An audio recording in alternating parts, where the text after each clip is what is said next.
നാട്ടിൽ നിന്ന് കക്കണ് ഇതിങ്ങനെ ഇതിൻ്റെ ചെളി കളയാന്ന് പറയും. ഇതിൻ്റെ ഉള്ളിൽ കുറേ ചെളി ഉണ്ടാവും. ഇത് കളയാണ്ട് കഴിച്ചു കഴിഞ്ഞാൽ മണ്ണ് കടിക്കും, അതോടൊപ്പം തന്നെ വയറാൻ വരും. നാട്ടിൽ നിന്ന് കസയും കൊണ്ടുവന്നാ കേട്ടോ കുറേ ദിവസം ഫ്രിഡ്ജിലേക്കാനായിട്ട്.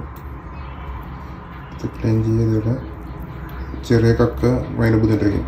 വെറുതെ സിമ്പിളായിട്ട് ക്ലീൻ ചെയ്യാം. ഇതിപ്പോൾ ഇത് വേവിച്ച് കൊണ്ടുവന്നതിൻ്റെ പേരിൽ പൊട്ടി പോകണം. പിന്നെ കളർ ചേഞ്ചുണ്ട്. നാട്ടിൽ നിന്ന് കേടാണ്ടിരിക്കാണ്ട് പുഴുങ്ങി കൊണ്ടുവന്നാണ്. പച്ചക്കക്കണെങ്കിൽ ഇതിൻ്റെ കളർ വ്യത്യാസം ഉണ്ടാവും. പിന്നെ ക്ലീൻ ആക്കുമ്പോൾ പൊട്ടി പോകില്ല. ഇത് തേങ്ങാപ്പീരിട്ട് ഫ്രൈ ആയി കഴിഞ്ഞാൽ കുരുമുളകിട്ട് മേൻ പൊടിക്കും.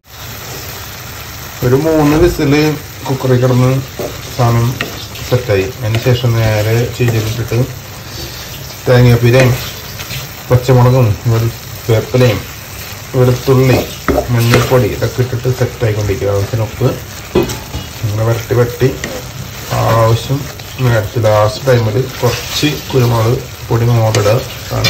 വെള്ളത്തിൽ വെക്കുമ്പോൾ ഡീപ്പ് ഫ്രൈ ആയിട്ട് ഇപ്പം തന്നെ മണം വരുന്നുണ്ടല്ലേ. വാ, കഴിച്ചു കഴിഞ്ഞാൽ ഒരു ഫീൽ വരണം.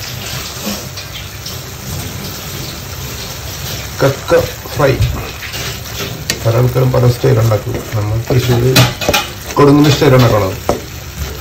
കൊടുങ്ങക്കാട് സ്റ്റൈൽ വേറെ, ചാവക്കടയുടെ സ്റ്റൈൽ വേറെ, പിന്നെ കക്ക ആൾക്കാർക്ക് പല സ്റ്റൈലുണ്ടാക്കും.